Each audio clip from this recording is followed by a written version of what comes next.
প্রিয় দেশবাসী, প্রিয় ভাই ও বোনেরা, আসসালামু আলাইকুম। কেমন আছেন সবাই? আজকে কিছু কথা বলার জন্য আপনাদের সামনে আসলাম।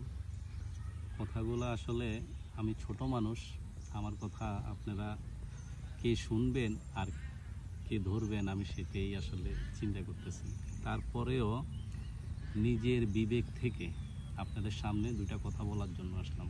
সেটা হলো, আমাদের প্রিয় ভাই বোনেরা আজকে খুবই নির্যাতিত, এমন নির্যাতিত যেটা সারা পৃথিবী দেখছে যে তারা কেমন নির্যাতিত। তো আসলে কি বলবো, এখানে বলার কোনো ভাষা নাই যে কি ধরে শুরু করব আর কোথা থেকে শেষ করব। তারপরও কিছু কথা বলতে চাই যে আমাদের মুসলমানদেরকে ধ্বংস করার জন্য আমরা নিজেরাই যথেষ্ট। তার মানে হইল, আমাদের গ্রামের ভাষায় একটা কথা আছে, সেটা হইল ঘরের ইঁদুর যদি ঘরের বেড়া কাটে তাহলে কিন্তু কেউ দেখে না, কেননা সে যে কোনো মুহূর্তেই কিন্তু কাটতে পারে, একটু সুযোগ পাইলে কিন্তু সে কাটতে পারে। আর বাইরের থেকে একটা মানুষ আইসা যদি বেড়া কাটে তাহলে কিন্তু কেউ না কেউ দেখবে যাওয়া আসার সময়। তো আসলে বিষয়টা হইল যে আমাদের মুসলমানের ভিতরে কিছু মানুষ আছে যারা নামে মুসলিম, আমরা নামে মুসলিম কিন্তু আসলে আমরা কাজে মুসলিম না। আমরা শুধু গোস্ত খাই, গরুর গোস্ত খাই, এটাই শুধু আমাদের মুসলমানের দায়িত্ব। আর শুক্রবারে একদিন আমরা মসজিদে নামাজ পড়তে যাই, এটা হইল আমাদের দায়িত্ব। তো পরিশেষে একটা কথাই বলতে চাই, সেটা হলো আমাদের সবার দায়িত্ব, আমাদের সবার দায়িত্ব এই যে ইঁদুরগুলা আছে, এই ইঁদুরগুলাকে শায়েস্তা করতে হবে।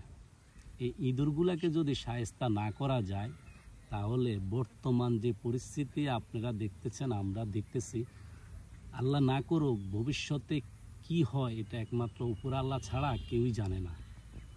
তবে সময় আছে এখনো হাতে, যদি যে যেখান থেকে পারেন, যে যেখান থেকে পারেন ওইখান থেকে গর্জে উঠুন। ইনশাআল্লাহ, আল্লাহ চাইলে মুসলমানের বিজয় হবেই হবে ইনশাআল্লাহ। আর কাফের বেঈমান যারা আছে, ইহুদি, এরা আমাদের শত্রু, আমাদের জাতির শত্রু, আমাদের সমাজের শত্রু। কেননা আপনি দেখুন, একজন ইহুদিকে আপনি যদি মারেন তাহলে আরেকজন ইহুদি কিভাবে প্রতিবাদ করে। আর আপনি দেখেন আমাদের আজকে যে পরিস্থিতি, আমাদের সারা বিশ্বে মুসলমান যেভাবে নির্যাতিত, অথচ আমাদের মুসলমানরাই ঘুমিয়ে আছে। আমরা এখনো সময় আছে, যদি আমরা এগুলোর প্রতিবাদ না করি তাহলে সামনের দিকে আমাদের পরিস্থিতি আরো ভয়ঙ্কর কিছু হইতে পারে। তবে আমি ছোট মানুষ, আসলে আমি কত ছোট এটা আমি আসলে আপনাকে বলে বুঝাতে পারবো না। আমি কিছুই জানি না, কিছুই বুঝি না, কিন্তু আমার মন থেকে আমি তাদেরকে অনেক ভালোবাসি। তারা আমার ভাই। আমরা যখন মারা যাব, মারা যাওয়ার পরে আমরা আল্লাহর কাছে কি জবাব দেব? আজকে দেখুন, আমরা টাকা পয়সার পিছনে ছুটতেছি, নারীর পিছনে ছুটতেছি, টাকার পিছনে ছুটতেছি, অর্থের পিছনে ছুটতেছি। ছুটতে ছুটতে আমাদের এমন পরিস্থিতি হয়েছে, আমাদের ইমানটা এত দুর্বল হয়েছে যে আসলে আমরা নিজেরাও বলতে পারি না আমরা কোন জায়গায় যাইয়া পৌঁছায় গেছি। আজকে দেখেন আমাদের সারা পৃথিবীতে কত মুসলমান, 400-500 কোটি মুসলমান, আরো বেশি হবে আরো কমও হবে। এত মুসলমান থাকা সত্ত্বেও আজকে আমরা এত নির্যাতিত। আর দেখুন, আমাদের যে সাহাবীরা ছিলেন, ওনারা 1400 সাহাবী ছিলেন। 1400 সাহাবী ওনারা কি করছেন, আর আমরা সারা পৃথিবীতে কত মুসলমান আমরা কি করি? তার মানে কি আমাদের ইমানটা এত দুর্বল হয়েছে, আমরা আসলে নিজেরাও জানি না, আমরা টাকার পিছনে ছুটি।